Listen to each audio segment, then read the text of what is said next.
You've tuned into Unpause Your Life with Dr. Cali Estes. Your access to success strategies and more to help you move onward and upward with your life. Listen in each week as she interviews others who have really taken their essence to the next level and truly unpaused their life. Now here's your host, Dr. Cali Estes. Hey everyone, welcome to the show. This is Dr. Cali Estes, and I am founder of the Addictions Academy, the Addictions Coach, and Rehab Rescue. Welcome to Unpause Your Life. This is a great podcast where we showcase people who have done something extraordinary with their life. I welcome you, and I hope you enjoy all of our guests. On my way, found a reason to wake up another day. Before we get started, let's hear this short message from one of my supporters. All the things that you won't do. Did you know 81% of Americans would like to become a published author? Chances are you might be one of them. What's stopping you? Writing and publishing a book takes a lot of work and is expensive, right? Well, not anymore. For your next book project, or even your first, team up with Hassle-Free Books. They make it so easy to become an author. They remove all of the fuss and struggle and make it smooth and simple. And it's far more affordable than you could ever imagine. Go to hasslefreebooks.com and use promo code UNPAUSE to receive a 10% discount off of any book project. Get started right away and become a published author in as little as 45 days. For your free 1-hour book formula guide, which will show you just how painless it can be to become an author, head to hasslefreebooks.com today. All right. Thanks again for joining me. Let's get started with today's show. Took a walk down the dark road where they said that I shouldn't go. I knew the dangers of flying. Thank you for listening to Unpause Your Life with Dr. Cali Estes. My guest today is Dr. Michael Fenster, and he is a board-certified interventional cardiologist, author, and professional chef. He currently holds faculty cross appointments at the University of Montana, College of Health Professions and Biomedical Sciences, as well as the Missoula College Culinary Arts Program of the Department of Business Technology. That's a mouthful, Dr. Mike. In addition to his clinical practice, he hosts a weekly national radio show, Code Delicious, and his Food as Therapy, it's called FAT Initiative, recognizes the importance of the food experience in our lives, as well as the impact of the quality of the congestibles we ingest, as only a physician and chef could. Dr. Mike has taught and explored the relationship between food and health through international workshops, seminars, lectures, and cooking demonstrations. He has appeared on CBS The Doctors, Fox News, Fox Business News, and has had articles featured in The Atlantic. Oh, goodness, it's a mouthful. A whole bunch of places. So welcome, Dr. Mike. Thanks, Callie. So good to be here. Good to have you. So I guess you're going to tell our listeners that Pop-Tarts are not a breakfast food? That is absolutely correct. And they can actually find out a lot more, too. I wanted to let you all know that my latest book will be coming out June 12th from Post Office Publishers called Food Shaman, The Art of Quantum Food. And if folks head over to the website or their favorite books ordering site, Amazon or whatever, they can pre-order it now. Awesome. We'll put that link up as well. So when the podcast goes live, we'll have that up there and they can click on it and purchase. Oh, thank you. All right. So first of all, tell me how you got into this, because this is an interesting combination. You've got the doctorate in the background, and then you've got a chef, which are... Well, Callie, like there's like new school that people are really hip and cutting edge. And then there's kind of folks that, kind of follow the wave. And then there's people that are just like really old school. And so I'm actually like ancient school, so ancient that the old is new again, because when we look at the history of food and cookbooks and medicine, what we actually find is that some of the very first cookbooks were written by physicians because dietetics was such an important form of therapy. And it really has been throughout the ages, throughout the cultures, throughout the world, really only until maybe the last 150 years when we really moved with the Industrial Revolution, changing our food pathways, and kind of into the technology-driven basis of medicine where we are today.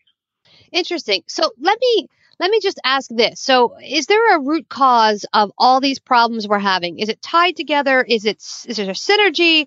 Are they really as different as we hear on the news, for example? Well, that's a great question, and forgive the pun because I'll be guilty of that. But you really, for a cardiologist too, cut to the heart of the matter here. And when we look at the diseases of the past, what we used to deal with was really, actually, a lot of that was solved not even by what we would call medicine, but by engineering. It had to do with sanitation, those sorts of things. And then really, we ended up having a period in history where we kind of, and third world countries still do, though not to the extent that we did in the past, with diseases of deficiency. So we can think, sailors go on a long voyage, they don't get vitamin C, fresh fruit, they get scurvy, those sorts of things. But with the advent of the Industrial Revolution, and particularly really post-World War II, so really we're talking about the last 75 years, that complex of what we deal with in medicine and the challenges we face has really, really changed. And we don't suffer from not getting enough to eat. What we really suffer from is having too many choices, and too many of those being bad choices in terms of the quality of the food.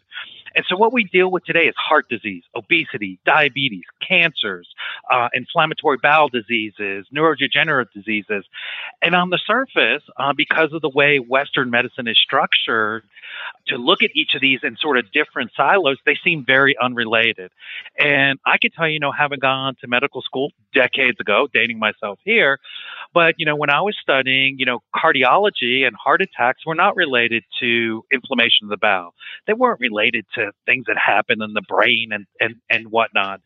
And yet, really over the last 10 years, and I'd say particularly the last only 5 years, with all the information that we have learned on the gut microbiome, we are finding that there's a common root cause to these, which is a chronic, continuous low-level inflammation.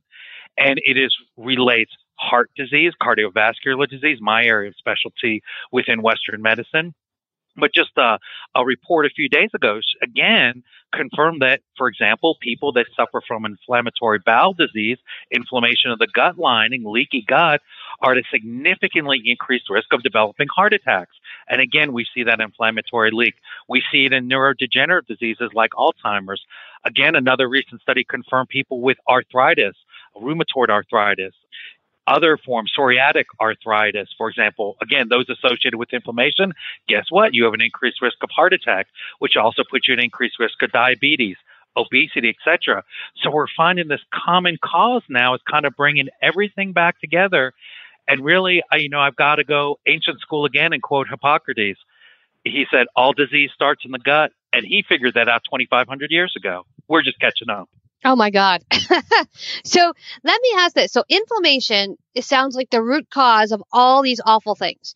Now, first of all, for our listeners, I'm going to pose the question that if you could fix the inflammation, therefore you wouldn't get sick, would you fix the inflammation? So everyone would say, yes, of course I would do that. But let me ask you, Dr. Mike, what do you have to do to fix the inflammation? What causes it? Well, that's a great point, because I think the first reflex for folks out there is what you said, which is, then I don't want inflammation. But inflammation is important. So the way to think of it is that we're kind of a seesaw, and we want to have that seesaw perfectly balanced between a bit of inflammation and inflammatory response on one side, and then the opposite of that inflammation, that quiescent state on the other side. And when that teeter-totter, that seesaw is perfectly balanced, that's what we call homeostasis. That means we are in balance. And we hear about that so much, in other things we talk about, balance in our lives and balance in our emotion. Well, we need it in our physical body too, because inflammation is really, really important. And anyone who's ever cut themselves, or maybe sprained an ankle, for example, well, it's inflammation that heals us. It prevents us from getting sick from bacteria. Inflammation monitors those cancer cells. And that's called acute inflammation. And some people, and rightly so, would suggest that we can see that manifest in the fight or flight response. But where this becomes a problem is when we have stressors in our body, and those stressors can come from the diet, foods we eat, they can come from our emotion, they can come from our lifestyle, they can come from all sorts of areas. But when we're chronically stressed, what happens is we're sort of burning the candle at both ends, or we're leaving that light bulb on, low all the time. And what happens is over time, it sort of burns itself out. And in the action of doing that, it causes all these chronic changes to our bodies that set us up for these other disease states. So we don't want to just get rid of inflammation. What we want to do is we want to turn off that chronic, continuous, low-level inflammation, yet still be able to respond. If we get a bacterial infection or there's a cancer cell, we want our immune system working right. It's sort of like just keeping your lights on. You want to be able to turn your light switch on and have the light go on, and then you turn it off when you don't use it. But if you leave it on all the time, it burns out, and then it's not around, when you need some illumination. And so those are the things we want to do. We want to get really back into balance. Okay, so let's start with this. What is out of balance? And then tell me, how do we get back there? So how do we know we're out of balance? Because I think a lot of us are on autopilot. We get up, we go through the Burger King drive-thru, we have the cup of coffee with 10 packs of sugar, we go to work, we don't think about it. Yeah, and we can become adapted to it's insidious. We can become adapted to being in this state of chronic low-level inflammation and not even really realize it until we kind of correct ourselves from that. And there are some ways to measure that. Certainly people could tell you, God, I feel so stressed. My blood pressure's up. I have headaches. I don't feel good. My joints ache. All these are sort of subtle signs our body is trying to tell us that these things are going on. We can measure markers in the blood as well. For example, we can measure something we call high sensitivity C-reactive protein, and that gives us a general idea of the inflammatory state of the body. And indeed, we can see that these sorts of things are elevated. So there are ways to do it, but I would say, this crazy, hectic, fast-paced, 24/7 between our cell phones and the social media and the news cycles, we're all stressed. So I think absolutely everyone, unless you are like a Zen master, we're all stressed to some degree. So we can all benefit from some of these things that will improve the quality of our lives. And that includes reducing our susceptibility to these diseases we've talked about, which we often refer to as the disabilities and diseases of modern civilization. Okay, so let's start with some preventative or some measures that people can take now. And I'll give you an example. So I used to wake up in the morning and always felt achy and tired and cranky, and I gave up sugar and white flour, cut it completely out. And I wake up and I feel fantastic. So my body said sugar is no good for you. I think you are a representative and a poster child for my message, because you are exactly right. So here's some free medical advice for everyone. In general, stay away from a lot of white powders. Stop ingesting them. That is generally sound medical advice. And you hit really right on one of the key foundations and something that I'm very passionate about as a chef, which is the modern Western diet. And the modern Western diet, a diet that is built on convenience, among other things, really loads us up with sugar, salt, and fats. And a lot of those refined white flours, for example, our body takes those and converts those rapidly into sugars, something people may have heard of called a glycemic index. And so the modern Western diet, we find when we look at that compared to diets in the past, when we look compared to diets around the globe that don't eat like we do in the United States, we don't find these disabilities and diseases of civilization to the extent that we do here. And I'll give you one example. This was recently published, if we look at any group in the United States, we find there's about a 60% rate of coronary blockages to some degree in people over 50. And we say, well, that's just a consequence of getting older. But then this is the lowest recorded group so far in the history of the world, was a hunter-gatherer group called the Tismani out of South America. And so they hunt, or they gather, they just don't eat the processed foods, but they have a very varied diet. The percentage of coronary disease in folks of that tribe over 50 years old was 3%.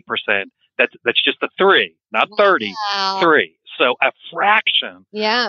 of what we see in the U.S.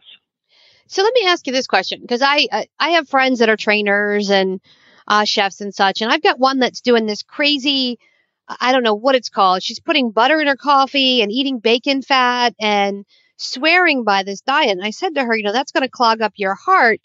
What do you think about things like that? These fad diets that people get on and start using different things? Well, I think, fads of any way, shape, or form are sort of bad. But believe it or not, she is on the right track in the sense that fats don't make us fat and they don't give us disease. And I cover that sort of extensively in my new book, and in my other book that's available now, Fallacy of the Calorie. We talk about that fairly extensively as well. So that just, the tip of the iceberg of these food myths, or should I say food pyramid? I guess that's a better analogy, that have been out there for the last 50 years. We've had the ship going in the wrong direction.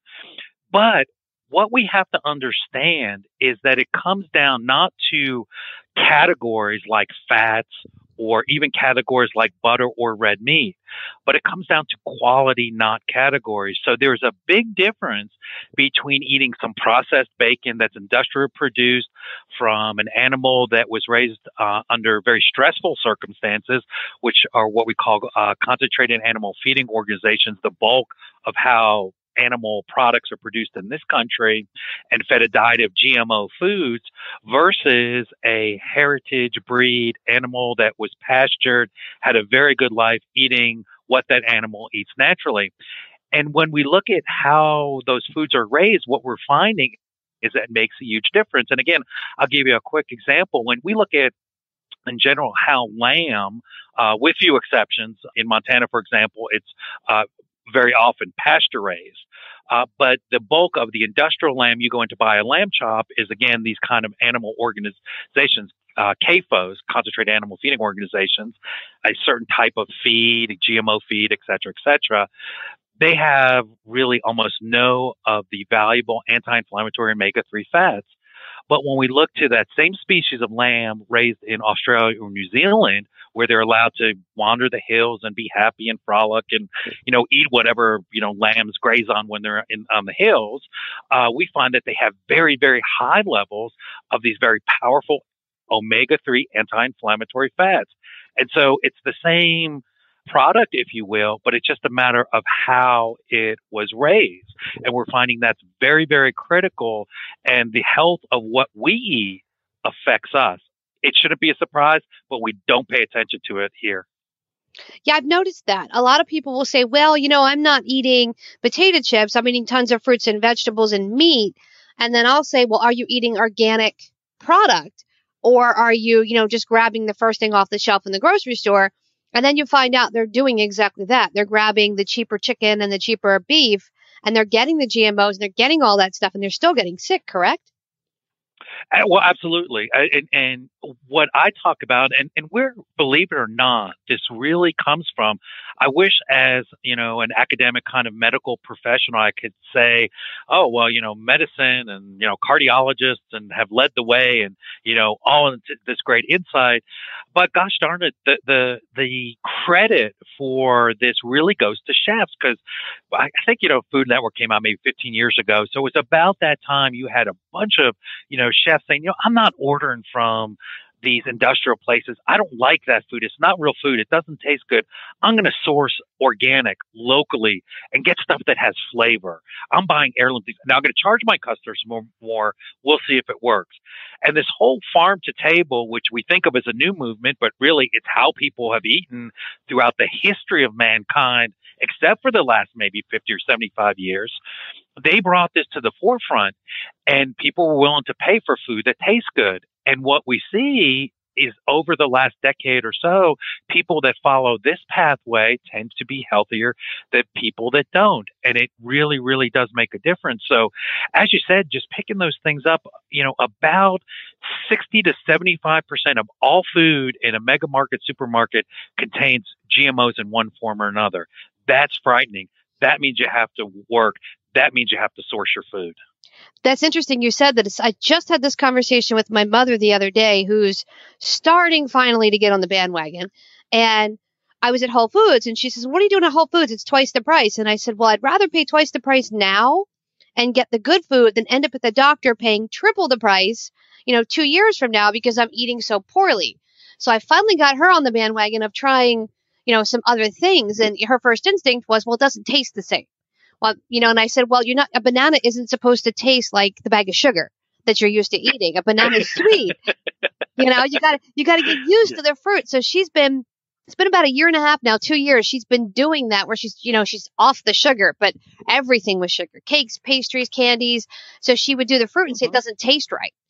And I think as a society, we've lost our palate for things because it's so deadened with all the salts and all the sugars and all the GMOs that when you have a natural piece of fruit, you go, "Ooh, it doesn't taste right." You're exactly right. And not only that, a great book, and a very, very detailed. So it's a rather dense tome to get through, even for somebody interested in it like me. But fascinating information was written by David Kessler called "The End of Overeating in America" some years ago. And Dr. Kessler was the previous head of the FDA and always struggled with his weight. And what he did was he actually went and talked to the people that make our food. And what you find is that basically the modern Western diet layers sugar, salt, and fat tuned to specific foods, something called our blissful points, specifically to make us come back and buy that product. And as these producers of food have said, and as they told Dr. Kessler, our job isn't nutrition. We're not here for your health. We are here so that you come by and buy my company's brand of potato chips or my company's, cooked cakes or cookies. And so it's manipulating what we were built to appreciate 100,000, maybe 1,000,000 years ago in terms of fat. Well, that's important. We respond positively to that. Sugar, it's quick energy. And if you and I are out running saber-toothed tigers and I grabbed an apple, I might be a little faster than you, and that could prove advantageous as well. And salt is such a powerful driver that many neurologists and folks who do neurological research contend that it's our craving for salt that is really the basis for every addictive behavior in mankind. It's so ingrained in us. So they combine those powerful biological hardwired imperatives into food. So subconsciously you become addicted to these things, which, as you said, which is why folks find they're going through the drive-through, ordering something, and they're like, gosh, last thing I knew, I remember going out the door, grabbing a coffee. I don't even remember, pulling into the line here. And here I am, picking up my bag of goodies and off for the day. That's interesting you said that because my husband and I have a debate. In the house, we have all organic, all healthy food. Nothing comes in here that you drive through from. And he'll sneak out and he'll go to lunch and he'll go to McDonald's or Wendy's or Burger King. And then I'll get in his car and I'll see all the wrappers in the back seat that he's trying to hide. So he says to me, he says, "But it just tastes so good." And I said, "It's so bad." So I made him watch the pink slime video on McDonald's. And he's like, "Yeah, I don't buy it. I don't buy it." And I said, "That's what you're eating, And I said, "And that's why it tastes good. Look at all the crap they put in there." So even being with me, who's super healthy, super into healthy food, he still has that pull for it.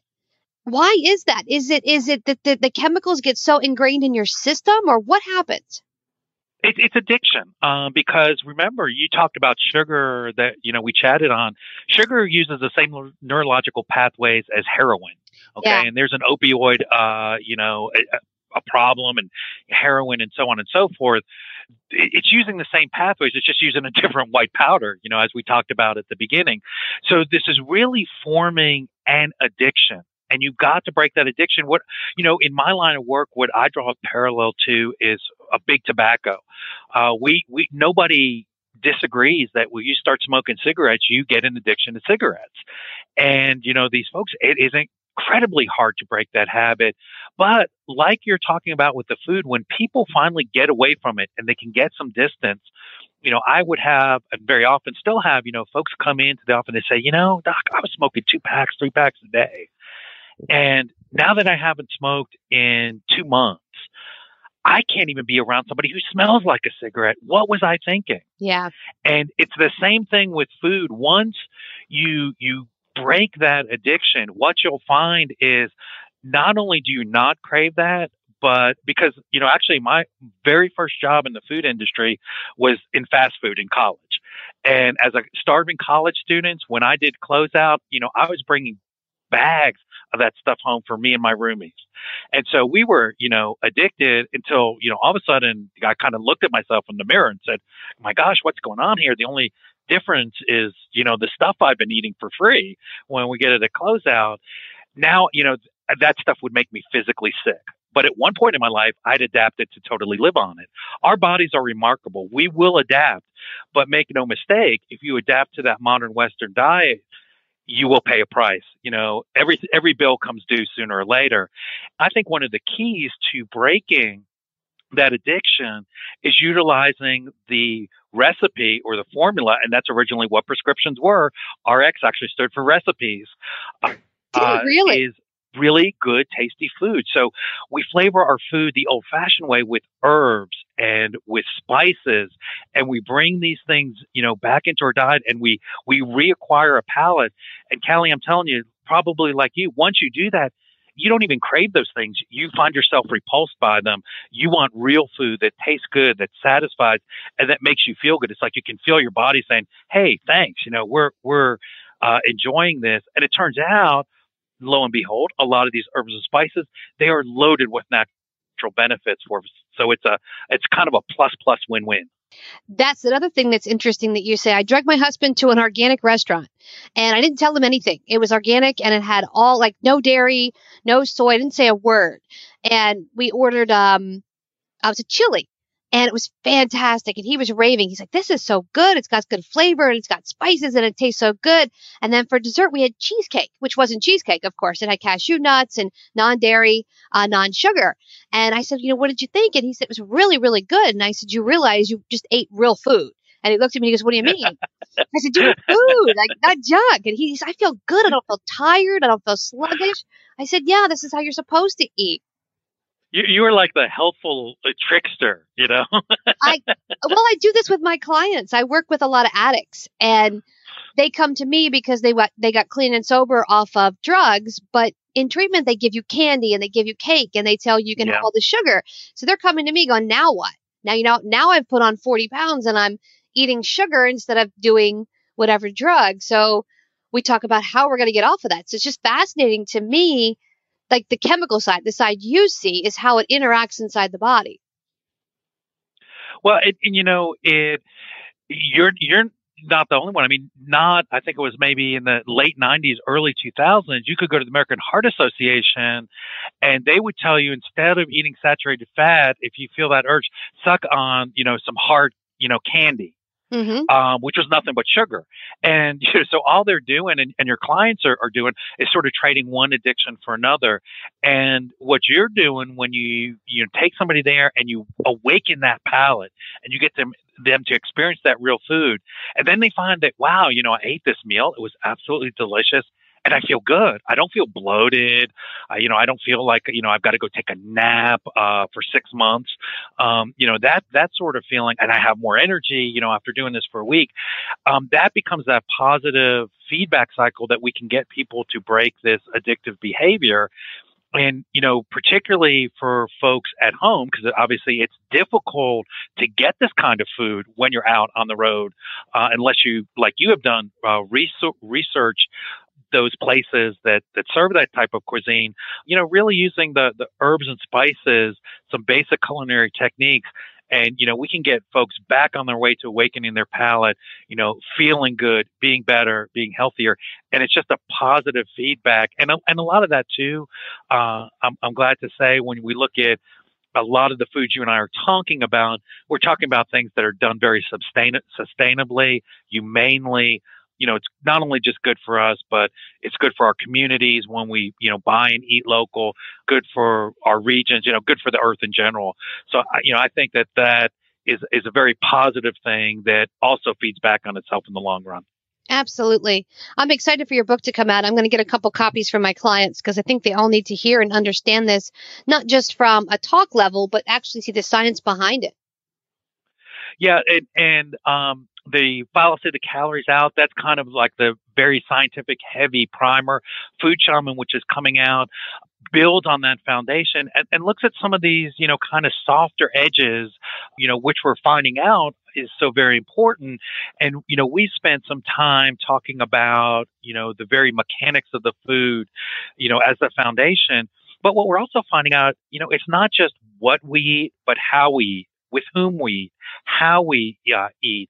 And so you talked about that dinner with your husband. I can guarantee that if you gave him that same food, while he was on the freeway, stuck in a traffic jam, trying to eat and drive and do business and talk, it wouldn't have been near as good a food experience.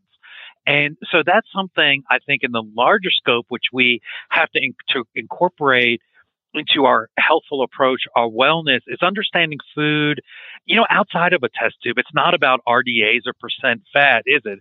It's about food and how food relates to us, how we relate to others through food. And that's what I call the food experience. And that can be powerfully healing, and it can be, as we see with the modern Western diet, when I'm on the go all the time, I see somebody in the airport, and their Cinnabon is a carry-on because it's so gosh darn big, it fits in the overhead compartment, and they're mindlessly just eating, not even aware of what's going on, probably not even actually hungry, just as a reflex, out of boredom, etc.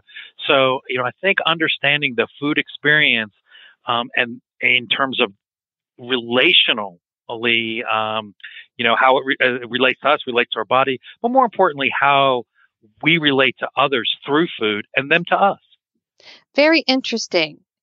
I think we've really lost that connection. I mean, it used to be back in the 40s and 50s, we had sit-down meals, we had sit-down dinners, sit-down breakfasts. And now everything is how quickly we can get the kids fed and off to school. So it ends up being, what's the fastest, easiest modality? You're handing them their packable peanut butter and jelly sandwich from the freezer that you bought. You're running them out the door to the next event. And we don't do what we used to do anymore. Well, that's exactly right. I mean, we've been sold and we bought into, a convenience culture. And, again, I talk about, and we talked about, just cooking and even using some simple herbs and powerful herbs, thyme and in Mediterranean cuisine, for example, and ginger in Asian cuisine and turmeric in Middle Eastern and Indian cuisine, to utilize those and get some of the benefits of those real foods. We have to stop and cook with them, or at least you have to make the effort to seek them out. And that, does take some effort and does take that time. But we will get the reward from that. I mean, we've got to get past sacrificing everything on the altar of convenience. And that's what we've done. We've given away control of our diet because people have given us convenience in return. And I think diet is just something, as a chef, I've just got to tell you, I may be biased, but man, that's just way too personal. I'm all about the food experiences and having, great meals with friends and family. And I think really a lot of listeners would say, hey, if I asked you to give me 5 of your top experiences in your life, you'd find food involved in a couple of them. It was at a reception. It was a dinner. It was a romantic interlude, whatever it is. Food's the history of us. And from both a cultural society perspective, humankind, food defines cultures. We talk about Italian food, Chinese food, Mexican food, ethnicities, but also on a personal level. I mean, all we are is the memories we have, and those memories are really relationships, interactions. That's true. I mean, I'm Italian, so Christmas wasn't one course. Christmas was 7 courses of food. And it's like, and laughter, and it wasn't an hour meal. It was a 5-hour meal. It was an event. So I totally agree with you. And I think if we can convince people to do it, not because it's good for them health-wise, but simply because it tastes great, as you did with your husband. Look, don't listen to anything your doctor's going to tell you. Don't worry about it. You know, when I try to get people, when I talk to them, when I'm doing a cooking demo, it's not about the cardiologist side. It's about the chef side. It's about, let's come in, let's have some fun, let's have a great food experience. And that's, I kind of coined the term for what I do as being a food shaman, because I'm kind of like between these worlds of test tubes and, you know, frying pans. Mm-hmm. And, you know, shamans were always about bringing things back to, you know, the community and the individuals that needed them, bringing that healing information back, bringing that healing experience back for people to then engage. And that's what we really need to do.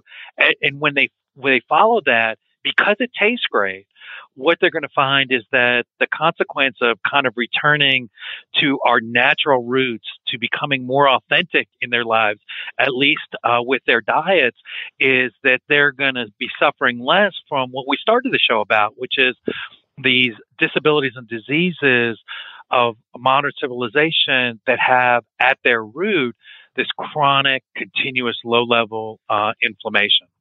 Absolutely. Well, Dr. Mike, it was a pleasure to have you on. We are just about out of time. So what takeaways could you leave our listeners with if they're listening today and want to be a little bit more healthy? What would you recommend? Well, I'm going to give 5 quick tips, if you can bear with me. So I'm going to give a couple of herbs that I think are great and represent different types of, food flavors. What do I call flavor profiles? So we talked about ginger, which is great for you, anti-inflammatory. Get that into your diet. That comes, from the Asian influence. We have thyme, which we see in Mediterranean and European cooking, the basis of a lot of restaurants, a lot of modern American cuisine. Again, very powerful anti-inflammatories, and who can't use with a little more time. We've got turmeric, which again comes from India and the Middle East region. This is one of the hottest anti-inflammatories out there, but so good in all our food. Every time you squirt some mustard, you're probably having a little turmeric. Boswellia, or frankincense, which most people know as an incense type, has actually been used in Indian healing for about 4,000 years, and folks can get that now in a oral form. And so I'm going to leave them with one capsule that I use for my joint issues, which is Easy Flex by a company called 1md.org, who I do some consulting work with, and it combines several of these powerful anti-inflammatories, and that's a great way to kind of get kick-started to help break this cycle of chronic inflammation that we're subject to, and change those diets, and most of all, get out there and have some real good, authentic food. Make it delicious. Awesome. Well, thank you so much, Dr. Mike, for coming on. And we're going to put links up to your book and your bio and ways for people to reach you. Do you want to give us your Twitter or your website or anything like that? Yeah, for sure. It's very quick. It's at Chef Dr. Mike, chefdrmike.com. That's Twitter and Facebook. And come on over to the website, which is www.chefdrmike.com. And if they subscribe to my newsletter, I put out some monographs on some of these things. Just this week, we put one out on frankincense, on Boswellia. Those are all free. So we'd love to have you come on over and drop some comments and give us your thoughts. And Cali, thank you so much. It's been wonderful chatting with you. Thanks for coming on, Dr. Mike. Everyone, Dr. Mike Fenster, you can find all of his information up on the podcast site, and absolutely check his book out and start applying some of these things today so you don't end up in his office on the other end. Thank you for coming on. This is Unpause Your Life. Thanks, Cali. Appreciate it.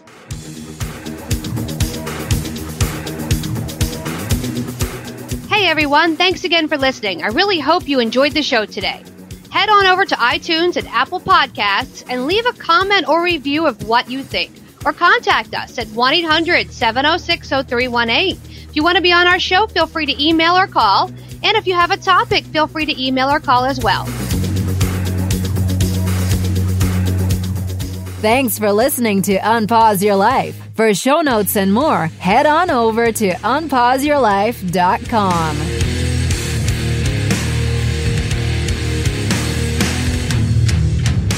Big shout out to recoveryinnovators.com for help producing this show. Thank you, guys. Took a walk down the long road where they said that I shouldn't go. On my way found a reason to wake up another day. But they needed to show you all the things that you won't do. Find faith or religion, but nothing to show for it.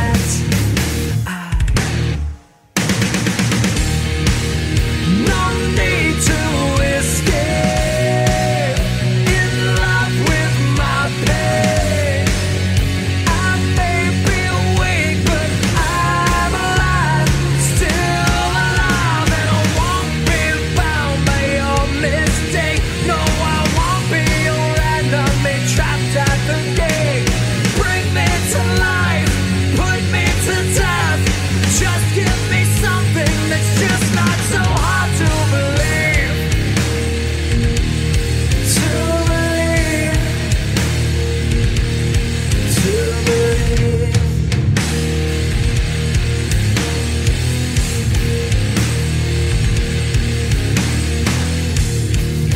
I took a walk down the dark road where they said that I shouldn't go. I knew the dangers of flying. Now I'm so far from solid ground.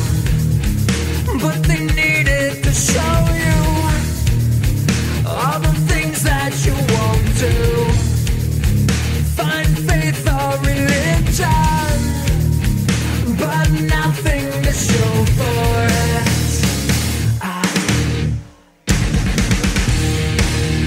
No need to escape, in love with my pain. I may be weak, but I'm alive, still alive, and I won't be bound by your mistake. No, I won't be your enemy, trapped at the gate.